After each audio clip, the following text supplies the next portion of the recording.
அப்ப அடிப்படையில் ஒரு மடைமாற்றம் செயல் தானே அது. சரி, முதற்கட்ட கருத்தை எடுத்துக்கிறேன். திரு குமார், பிறப்பில் பேதம் பார்க்கக்கூடியவர்கள் இப்படியான ஒரு விமர்சனத்தை, பிரிவினைவாதம் என்ற விமர்சனத்தை திராவிட மாடல் மீது வைப்பது வேடிக்கையாக இருக்கிறது அப்படின்ற ஒரு பதில கொடுத்திருக்காரு முதலமைச்சர் மு க ஸ்டாலின். உங்களுடைய பார்வை? எல்லோருக்கும் வணக்கம். அதாவது பிறப்பால் பேதம் பார்க்கிறதுங்கிறது இன்னைக்கு இருக்காங்கிறத நீங்க முதல்ல எல்லாரும் சிந்திக்கணும். அது ஒரு காலத்துல அந்த அவங்க அந்த கட்டமைப்பு, அதாவது ஒரு காலத்துல எப்படி இருந்ததுன்னா, ஆங்கிலேயர்கள் ஆட்சி இருந்தது, ஆங்கிலத்தை படிச்சிருந்தார்கள், அவங்க சில சட்டத்திட்டங்களை சில வாழ்வியல் முறைகளை வகுத்தார்கள், அதற்கு உட்படாதவர்கள் அன்னைக்கு இருந்தாங்க, இன்னைக்கு இருக்காங்க. அன்னைக்கு ஃபாலோ பண்ணப்பட்டது இன்னைக்கு இல்ல. இன்னைக்கு சட்டம் தான், அரசியல் சட்டம் என்னைக்கு அமலுக்கு வந்ததோ அன்னையில இருந்து அதைத்தான் நம்ம எல்லாரும் ஃபாலோ பண்றோம். அநியாயமா பிறப்பால் ஒதுக்கப்பட்டவர் இன்னைக்கு ஒதுக்கின அஃபென்ஸ் அது இன்னைக்கு ஜெயிலுக்கு தான் போனோம். ஆகையினால அது கிடையாது, அது ரூல்ட் அவுட். இப்ப திமுகவை பொறுத்தவரையில் முதலமைச்சர் சொன்னதுல எனக்கு என்ன கருத்துன்னா, இந்தி வேண்டாம், ஆளுநர் வேண்டாம், நீட் வேண்டாம், தேசிய கல்விக் கொள்கை வேண்டாம், அப்ப தேசிய விவசாய கொள்கை வேண்டாம், இதெல்லாம் நாங்க வழி வைக்கிறதாங்கிறத.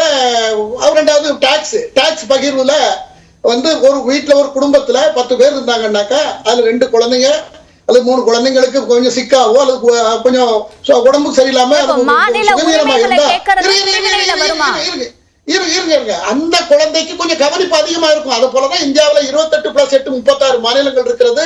ஒவ்வொரு மாநிலங்கள்ல தொழில் ரீதியாகவும் அல்லது வருவாய் ரீதியாக அவங்களுக்கு வருவாய் கம்மியா இருக்கலாம், அதை முன்னுக்கு கொண்டு வரணுங்கிறது தான் ஒரு குடும்பத் தலைவனுடைய எண்ணமா இருக்கும். அதனால அந்த ரேஷியோல தான் மக்கள் தொகை, அந்த பிராந்தியத்தினுடைய விஸ்தீரணம், இதெல்லாம் வைத்துதான் கணக்கெடுக்கப்பட்டு இதெல்லாம் ஏற்றுக்கொள்ளப்பட்ட ஒன்று. அரசியல் சட்டம் வகுத்த காலத்துல ஏற்றுக்கொள்ளப்பட்டு அதன் முறைப்படிதான் நடந்து கொண்டிருக்கிறது. 1956 அண்ணா அவர்கள் இருக்கும் பொழுது திராவிட நாடு கோரிக்கை, அதாவது அடைந்தால் திராவிட நாடு, இல்லையே சுடுகாடு என்று கோரிக்கை வைத்தார்கள். அதுக்கப்புறம் திரும்ப போராட்டம் நடந்தது, பிறகு வாபஸ் வாங்கினாங்க. ஆனாலும் திராவிட பிரிவினை அந்த கோட்பாடு இன்னும் அப்படியே இருக்குன்னு தான் சொல்லியிருக்காங்க. அதனால நிர்மலா சீதாராமன் அதைத்தான் மென்ஷன். அது இப்போ அதை நோக்கி, இப்போ தமிழ்நாடு மட்டுமல்ல, மேற்கு வங்கத்தை எடுத்துக்கோங்க, கேரளாவை எடுத்துக்கோங்க, இப்படி ஒரு தெலுங்கானா, இப்படி 3-4 மாநிலங்கள் இப்போ ஒண்ணு சேர்ந்து அரவிந்த் கெஜ்ரிவால் இப்ப எல்லாரும்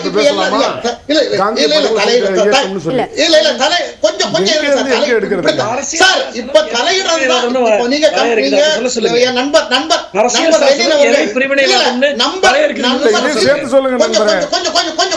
சொல்றாங்க.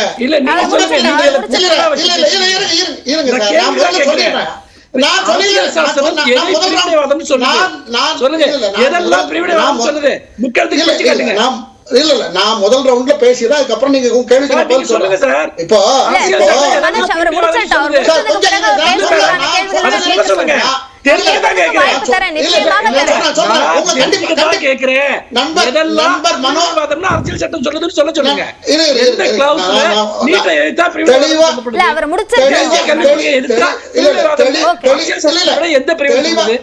இருங்க, தெளிவா சொல்லுங்க. நீங்க அடுத்தவங்க இன்னொருத்தர் பேசும்போது நீங்க பேசும்போது நாங்க அதுவே இல்ல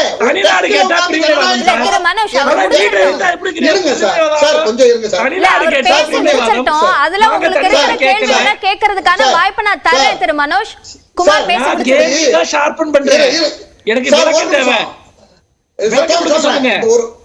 ஒரு கேபின்ல நம்ம 4 பேர் இருக்கோம். ஒருத்தர் பேசும்போது குறுக்கிட்டு பேசக்கூடாதுங்கிற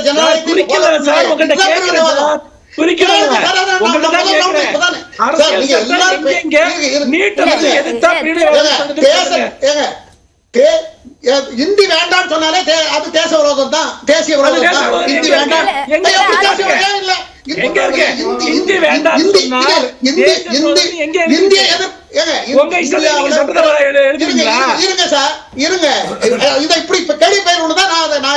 நான் பேசி முடிச்சதுக்கு அப்புறம் நான் சொல்றேன்னு சொன்னேன். நீங்க கொஞ்சம் பொறுமையா இருங்க, நான் சில விஷயங்களை சொல்லணும். நான் பொறுமையா இல்ல. நிர்மலா இல்லங்க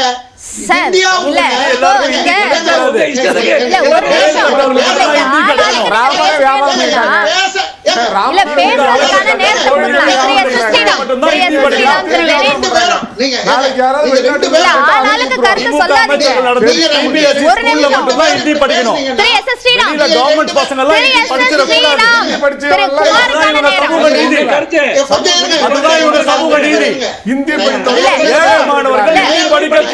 எல்லாரும் நீங்க தாங்களா பேசிட்டீங்களா? இப்ப விவாதத்தை எப்படி நடத்த முடியும்? விவாதத்தை எப்படி நடத்த முடியும்?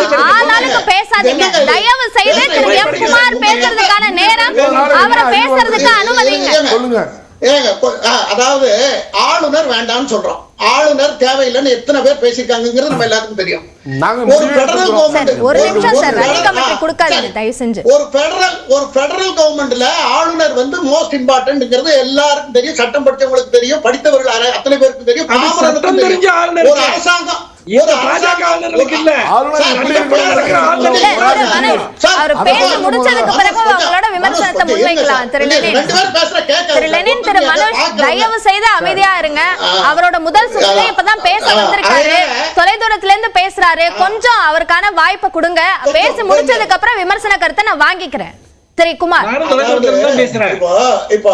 இப்போ ஒரு காலத்துல 356 இருந்தது. நினைச்சா ஆளுநருக்கு மரியாதையும் பயமும் இருந்தது. இன்னைக்கு 356 எஸ்ஆர் பொம்மை வழக்குல அது காங்கிரஸ் கலைத்து பல முறைகள் தேவையில்லாம கலைத்து, தமிழ்நாட்டையே திமுகவே கலைத்திருக்கு பல முறை.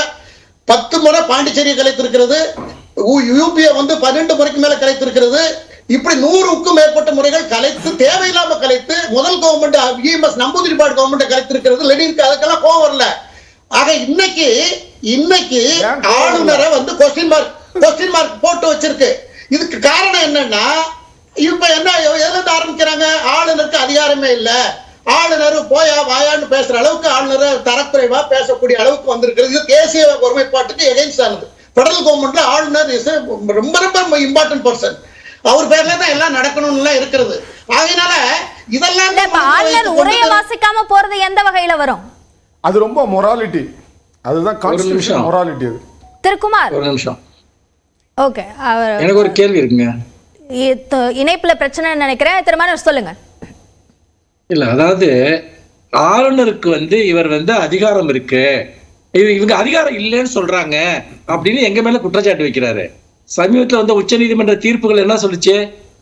பல செயல்கள்ல ஆளுநருடைய செயல்பாடுகள், அதாவது நீங்க வந்து ஒரு மாநில அரசு நிறைவேற்றி அனுப்புற தீர்மானங்கள்ல இருந்து அதை காலதாமதப்படுத்துவதற்கோ தேவையில்லாமல் குடியரசுத் தலைவருக்கு அனுப்புவதற்கோ ஆளுநருக்கு அனுமதி இல்லைன்னு உச்ச நீதிமன்றம் சொல்லிச்சா இல்லையா? உச்ச நீதிமன்றம் சொல்றதை எடுத்துக்கணுமா, குமார் சொல்றதை எடுத்துக்கணுமா? நானு எனக்கு புரியல.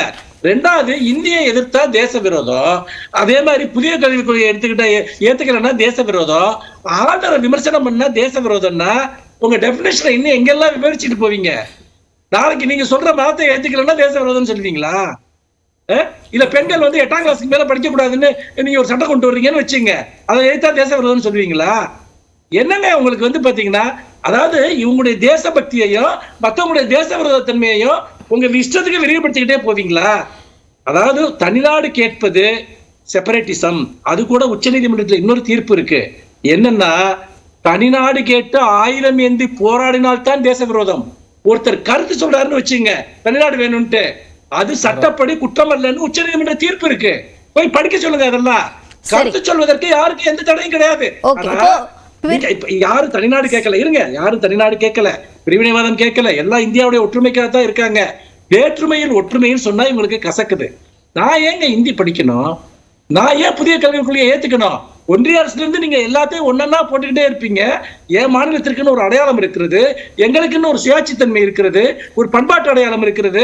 நான் சொல்றேன், இந்தியா முழுக்க தமிழ் படிக்கணும்னு நாங்க சொல்றேன்னு வச்சுங்க, ஏத்துப்பீங்களா? நீங்க இந்தியா கண்டிப்பா தமிழ் தான் ஆட்சி மொழியா இருக்குன்னு சொன்னா ஏத்துப்பீங்களா? இந்தியா முழுக்க வட இந்தியாவில இருந்து இங்க வர்றாங்களே அவ்வளவு பேர் தமிழ் படிச்சுட்டு தான் இங்க வரணும்னு சொன்னா ஏத்துப்பீங்களா நீங்க? அப்போ தேச விரோதிகள் யாருங்கிறத நான் கேட்க விரும்புறேன். எவ்வளவு அகங்காரம் உங்களுக்கு எங்க இருந்து வருது? நாங்க சொல்றதெல்லாம் கேட்கறதுனா நீ தேச விரோதியா? என்னங்க இது வந்துட்டு பாத்தீங்கன்னா, ஒண்ணு அரசியல் சட்டத்தை மதிக்கணும், இல்ல நெறிமுறைகளை மதிக்கணும், இல்லன்னா பண்பாட்டு மரபுகளை மதிக்கணும். எதையுமே மதிக்க மாட்டோம். நாங்க சொல்றதெல்லாம் நீ கேட்கறனா நீ தேச விரோதினா நாங்க தேச விரோதியா இருப்போம். அதுதான்